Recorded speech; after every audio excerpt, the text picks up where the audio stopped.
It's funny that Grandpa never talked about rowing. It could have been what saved his life.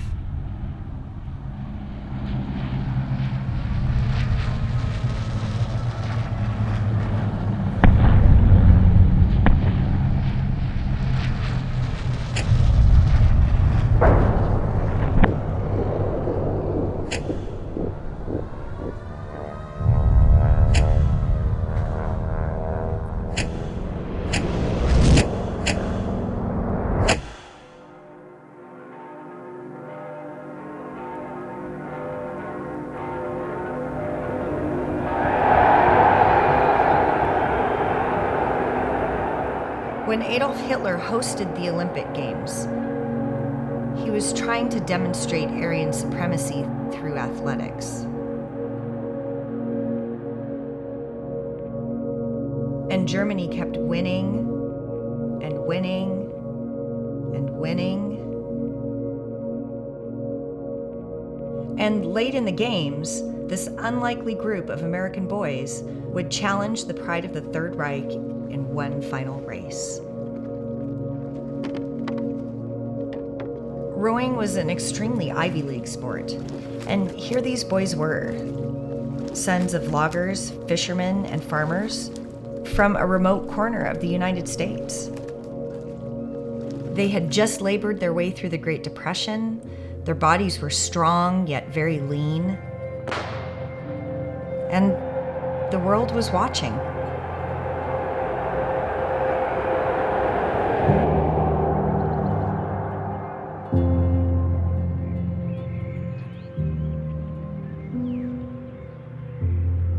I knew that he had been in the Olympics.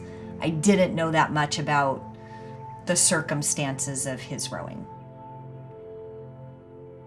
He lived with his mom and dad until he was 3. When he was 3, his mom died and his father abandoned him. At some point within that next few years, his dad came back with a stepmom. They kicked him out of the house. He was approximately 10. That's when his stepmom decided that she was done. And that's when they abandoned him for the last time. He put trust in himself for his survival. He couldn't rely on the people that he loved. So he ended up living in the basement of a YMCA. He knew he wanted to go to college. He knew that he did not have the money to go to college. For him, rowing was an opportunity not just to go to college, but it put meals in front of him.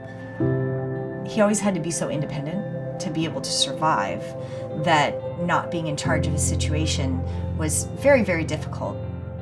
That was why it took him a while to get into the boat with other boys.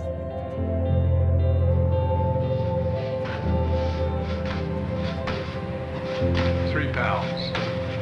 How long is it? 26 feet.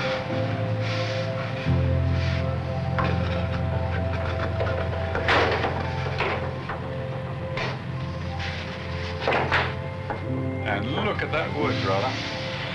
You've almost got to worship it. George Pocock was an English boat builder. He grew up in England and he moved to the University of Washington. He would craft these beautiful shells for the university, yet he also wanted to mold the men that would row them. He really believed in the bigger picture of rowing and how it can affect your life.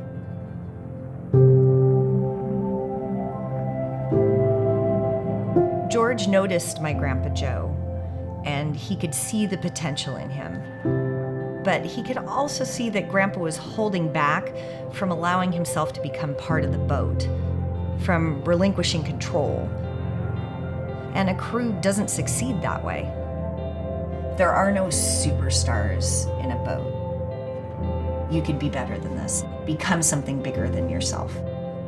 But you have to let that happen. George encouraged my grandpa to trust. I don't think he would have made it otherwise. And from then on, the boys started to win.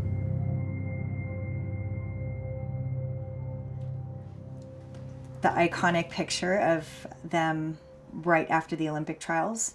And the postcard to my grandma, one of the things that he wrote in here was, "By the time you get this, I'll either be champ or chump." And I love that phrase.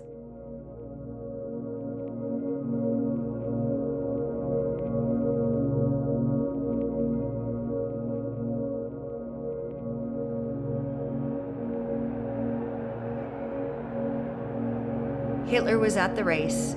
Millions of people were back home tuned into the radio broadcast. One of their rowers became very ill on the trip over. They were given the worst lane assignment all the way over on the far end, right into the strongest wind. As each race has approached its finish, the crowd has begun to yell, and particularly when the German crews are up near the start, they begin to yell, Deutschland, Deutschland, Deutschland. American crew, which is on the outside and which from this point appears to be fairly well in the rear.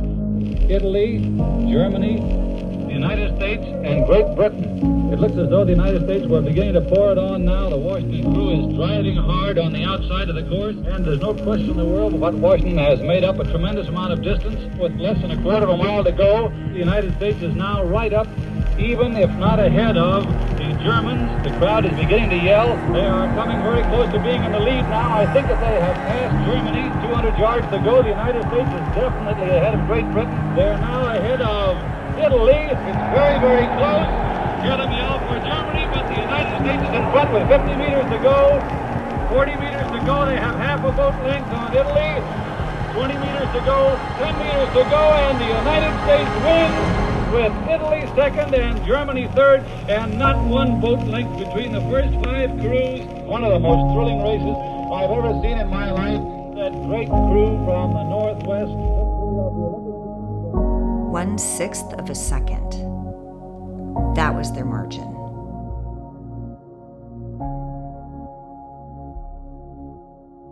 So this is a jersey that my grandpa won at the Olympics. This is the German jersey. Whoever won the race would win the jerseys from the crews that were willing to bet them.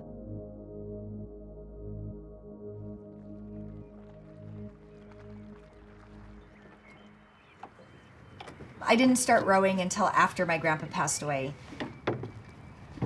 I wish that I had started sooner because we would have had a lot to talk about. We won Canadian Nationals in 2014, Masters Nationals. I've been to Head of the Charles 4 times. Rowing, I think, has taught me to work through pain. It's taught me to work through fear. It's taught me to work through exhaustion to be able to get to the good times.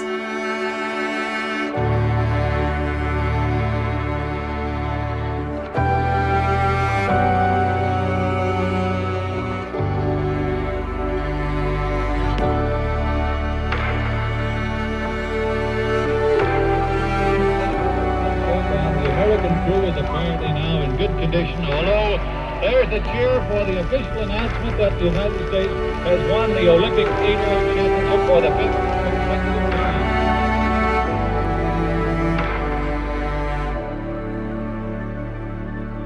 For my grandpa, the support system coming out of college with those men was indescribable. Rowing taught him how to trust others. And I'm a direct beneficiary of that.